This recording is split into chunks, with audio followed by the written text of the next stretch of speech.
Something different is said every day about the housing project. Initially, they said everyone will be able to get a house. The PS was really sweating trying to explain. and he said, Boda riders, mamambogas. And as you can see, the monthly payment is between 2,300 and 6,000. Guess what? These guys are able to afford that money. Did you listen to the Hot Breakfast this morning? Here's what you missed. Champ, we go back many years. We do, bro. We don't know how he got this job, but he got it. Jeff, how long have you known me? At least 20 years. There you go. Thank you. But congratulations on your appointment. Thank you, my friend. This is the first time we're talking to you since the appointment. Yes. You've been busy. We've been seeing you now and then. We have, yes. So let's jump right into it. The Embakasi blast. Yes. And you were on the ground. I was on site. I was on the ground, myself and the government spokesman. But it was an accident waiting to happen. And it found a place. Jeff, it's not lost to all of us, Nick, that these places do exist.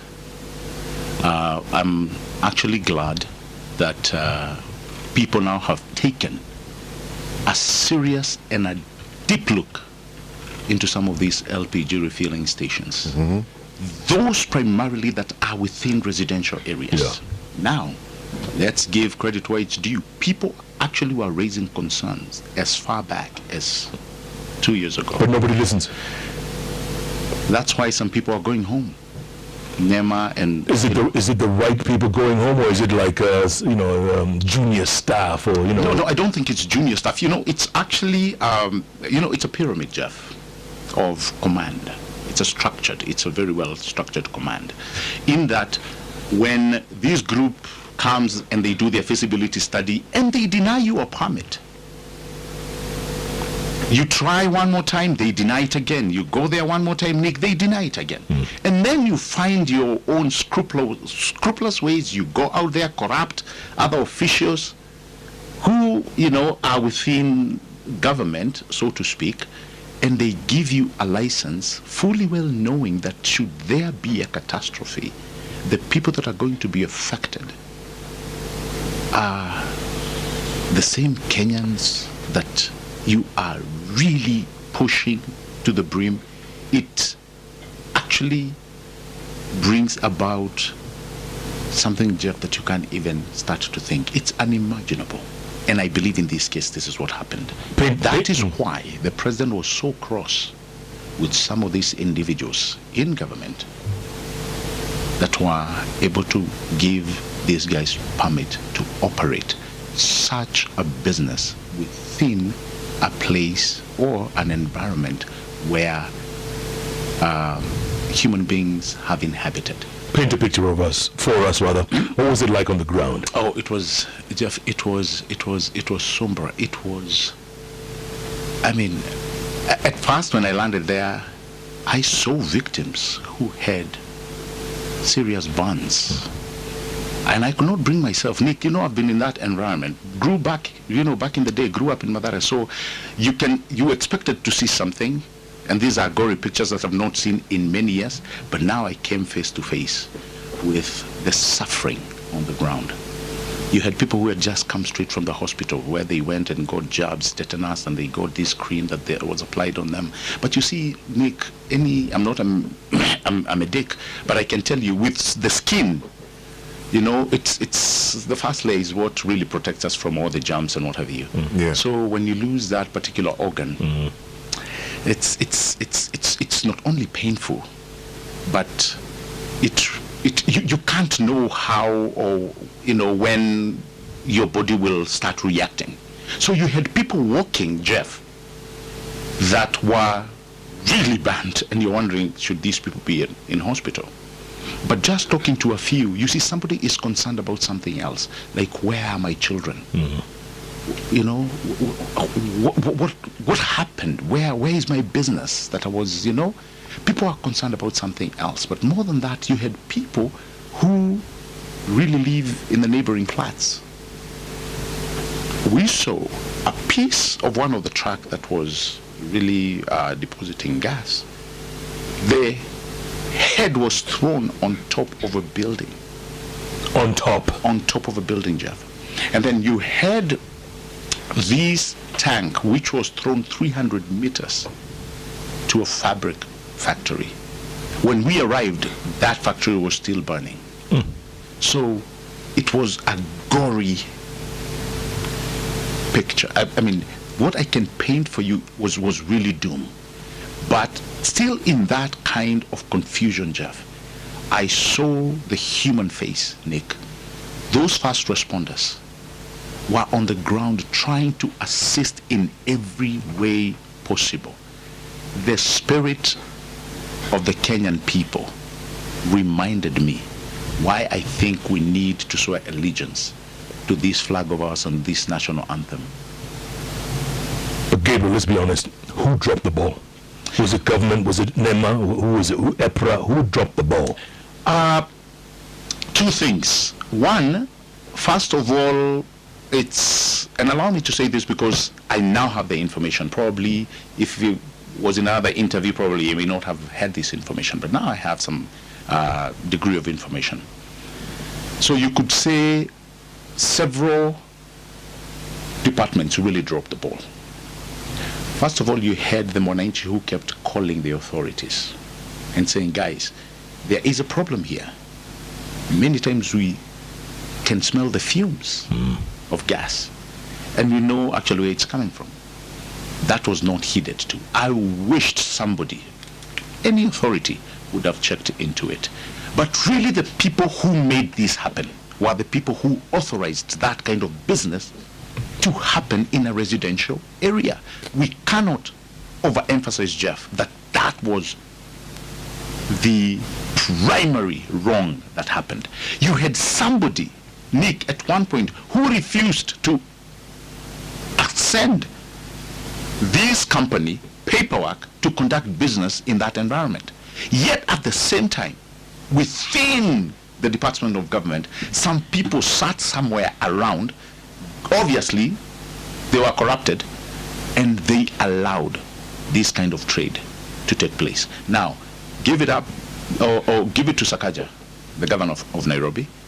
I have seen he has actually sent out people to investigate how many of these illegal gas refueling stations are within residential areas. And from what we are hearing, there could be many. If NEMA had played its role, then all this wouldn't happen. Of course. And I'm sure there are lots of these places called like at Pipeline. Where do they buy gas from? Yes. Yes. The surrounding warehouses are not too far from that. Even if somebody was given that license to operate, I believe that there is a certain security apparatus that would have heed, to the voices of the Mwananchi. People kept reporting, it was in WhatsApp groups. So it needed just somebody to take this matter seriously and arrest this situation before it happened. The other thing, Jeff, which we must emphasize on, we have become people who want to profit out of anything. Whether it is hurting my fellow man, as long as I'm getting that profit, so be it. And I think, Jeff, that is the wrong attitude to apply in situations where, should anything happen, the people who will become the biggest casualties are the common Mwananchi. We are not against anybody running their business, but let them do it in an environment that is safe. So imagine people are going to where they believe there's business, which is the residential area. You set up something like that, knowing fully well it does not, or it's not in line with safety standards. There's a lot of people out there saying they still can't find their relatives. Yes. There could be more bodies out there. That's what, we're hearing stories. Of course, there were so many casualties, 200 plus, and then the fatalities were 3.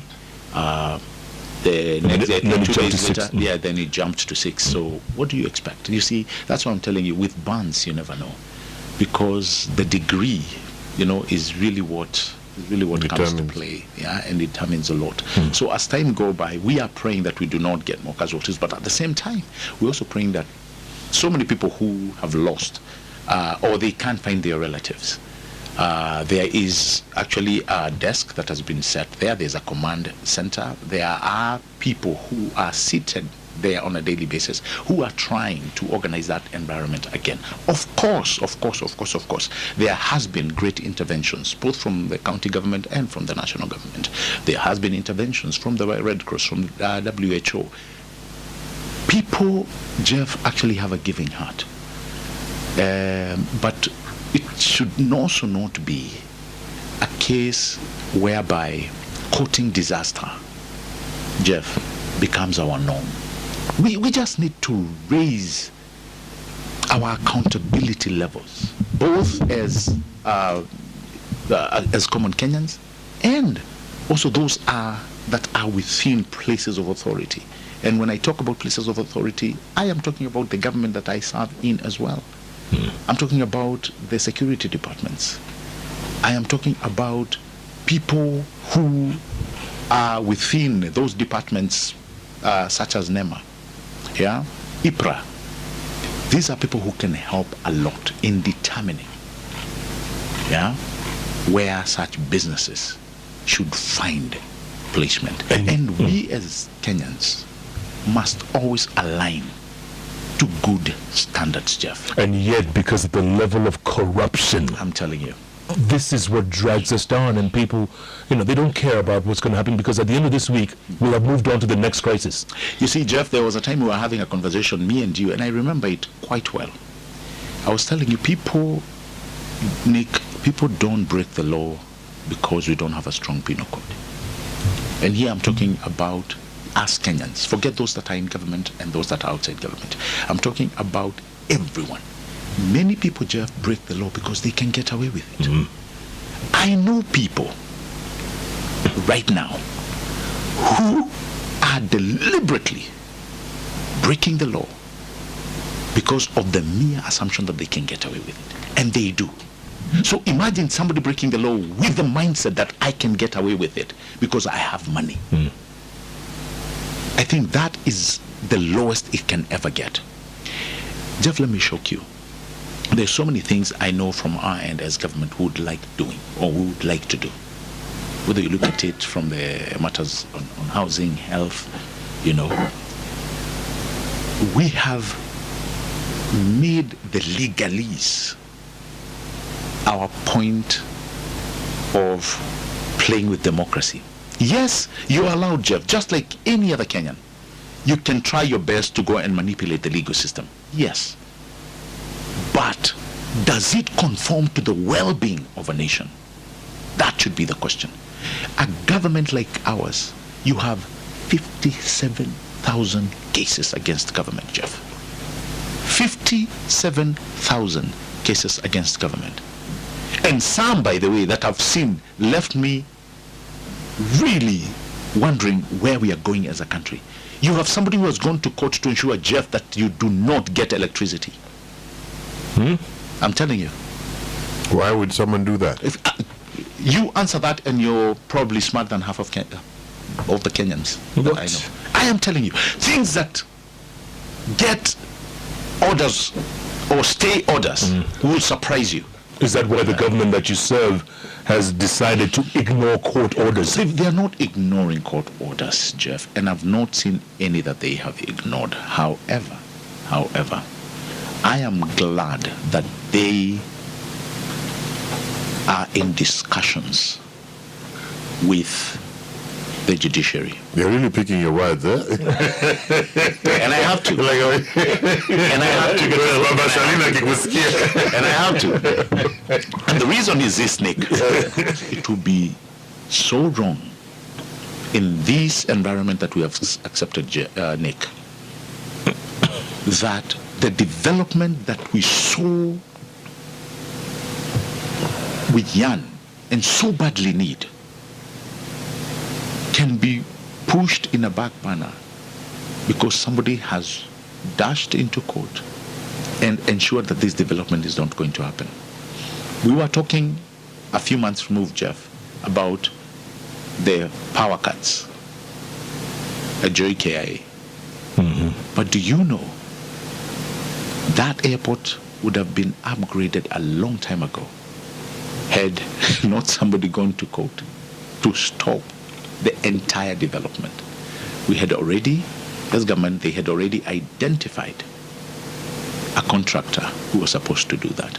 But a guy lost the tender. Guess what he did? He went to court. 2 years in, the investor was like, no, let me move my investment somewhere else. These are the price of our instrument. This is what we are suffering from. So imagine the judiciary, and in no way, shape or form am I throwing a blame on them, but people are using them as a conduit to stifle development. Is it our constitution that's giving us loopholes, or is it the judges and the justice system who are just allowing everything in the constitution to pass? Because if someone has won a tender, Yes. and the second person has issues with it, that should be resolved within a week or two. Correct. That's what we would expect, Jeff. We would expect certain developments that mean or that subject this country to super growth are at the very least given a leeway and fast attention so that that development can continue, like the housing that we are talking about. Jeff, this is a genius move, and you know it very well. The housing? No, it is. It is. Trust me, Jeff, and I'll tell you why. The major problem that I've seen when talking about affordable housing is that we are looking at one aspect.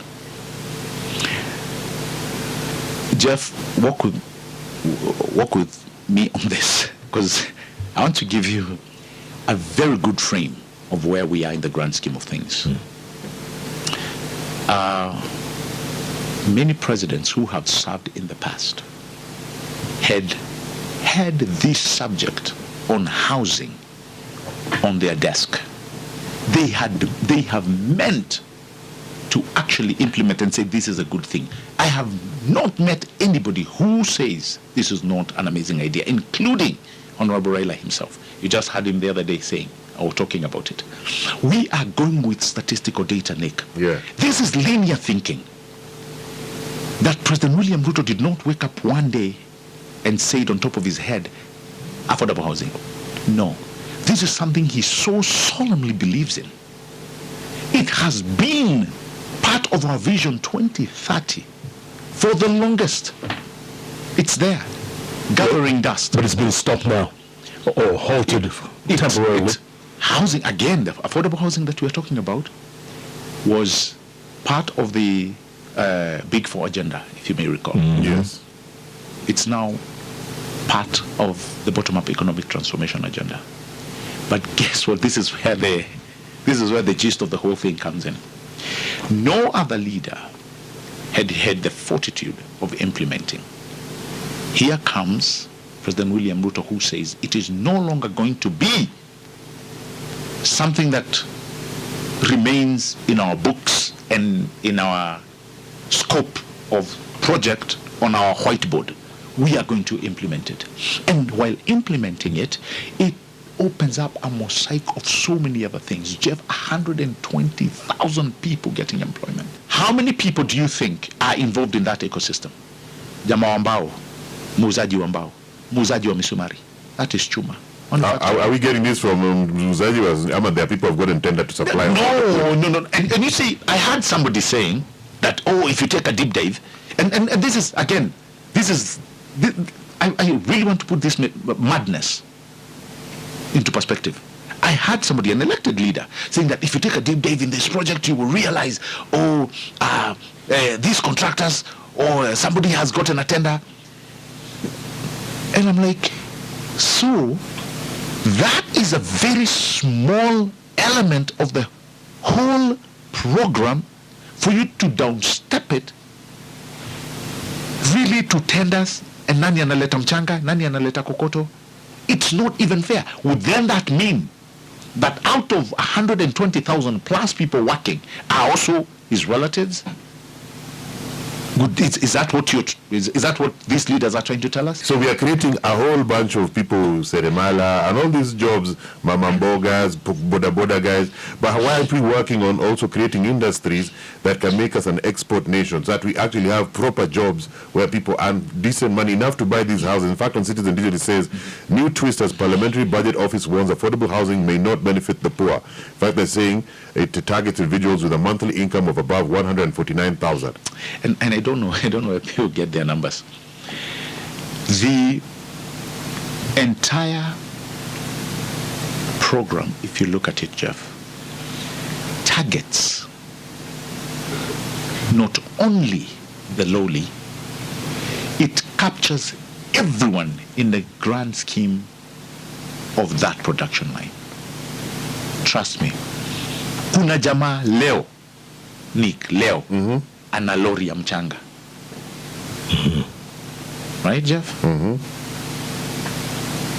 This is not probably a poor man, but he has gotten business.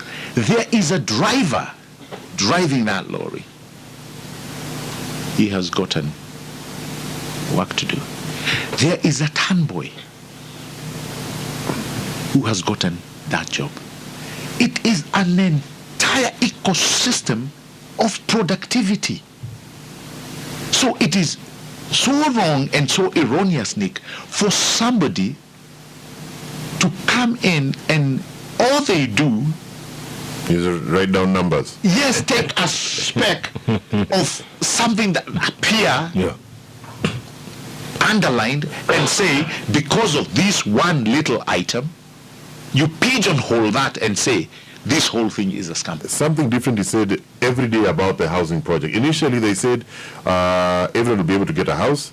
Kidogo, the PS was really sweating trying to explain. and he said, you contribute towards it. If you don't get a house, you get a refund with interest. Kidogo, it changes. So you can imagine, if you remember that story, that's the one you'll concentrate on. If you hear about the Seremalas, that's one you'll concentrate on. So if I give out 5,000 every month, and I think it's a bit more that they take from me, and then the wife also takes, after 10 years, how much will have gone, and what do I get out of it? Nothing. You're getting nothing. No. I get nothing. No. Am I getting a refund? You cannot lose your money. And I think the president has actually expounded on this so many times. You cannot lose your money. And if you go to Bomayangu, you will see there are 3 tiers of affordable housing, Jeff. There's the socio, the affordable, and now the me and you, we have a mshahara of 100 and something. We can actually pay that amount and get a house between 3 million and 6 million. We can own a home, right? But the thing is, our work has been, Jeff, and again, this has been our problem. And when I call it a problem, it's not because we do not know that this is a social infrastructure that we have missed for so many years. We know very well that the longest we have had this amazing constitution of ours, 2010, which tells us among the bills of right that we need decent housing within our constitution, fully well knowing that we have not attained this. And with statistical data, Nick, that tells us that 60% of the dwellers in Nairobi, they live in Vitongoji Duni. This is statistical data. And it continues to tell us, Jeff, that in the next 10, 15 years, that number is likely to double. It therefore puts us, it takes our reality and shines it against us and keeps telling us, what are you going to do about it? Because, Jeff, this is not something we can wait any longer, because if we allow these years to pass and we are found flat-footed, your house where you live in Runda or Gigiri, the next house out there will be a shanty. But maybe your government has had a very weak way, a very unusual way of relaying this message. In fact, that's the biggest problem. Correct. You don't know how to. You're shoving housing down people's throats. And without a proper explanation of what happens to my contribution. Yeah. Yes, you see. In fact, the other day, in the paper, they had a picture of affordable houses in Nakuru. Was it Nakuru? Nakuru, yes. About 4.5 million. And you know, Nakuru is not like like a big city like Nairobi or Mombasa. Then right here, there's a private developer who's made houses at where in Oak Cliff. What's that area called? At the river. Yes. 2.99, and that house is better. You're like, how do you do this math? 4.5 or 2.99? Which is affordable? So there are three categories of houses under the affordable housing program, Jeff. The social housing, the affordable units, and the market rate units. And probably this is where many Kenyans don't get, because what has happened now with our internet, there's so many misinformation. And sometimes, yes, the internet has brought with it some amazing things, but at the same time, we have so much misinformation. Somebody said, and I kind of agree with them, we have so much information but very little knowledge. So many people and many Kenyans are unable to define their reality, because they are being misinformed on a daily basis. So out of that, the social housing represent 20% of the total units being constructed. Affordable units are 50%, while the market rate units constitute 30%. So a townhouse under any category, buyer are required to deposit 10% of the total cost of the unit, after which they pay a monthly rent for 15 years. All right? So social housing, they cost from 800,000. A minimum deposit of 80,000 is required. Okay. You get. Okay. Target for that is boda riders, mama mbogas. And as you can see, the monthly payment is between 2,300 and 6,000. Guess what? These guys are able to afford that money. Costs between 3.5 to 6 million. Mimi na wewe sasa wewe ni mtu wa kutoka 25,000, hiyo you can afford kwenda juu. And all you need to do, like I'm telling you, if you're looking for quality information, Boma Yangu explains it all. The housing levy was stopped by court, right? Yeah. MPs already demanding 4.5 million shillings housing levy deduction, the refund. They want their refund. Jeff, I've told you where housing has come from. The debate is no longer, Nick, whether we need houses or not.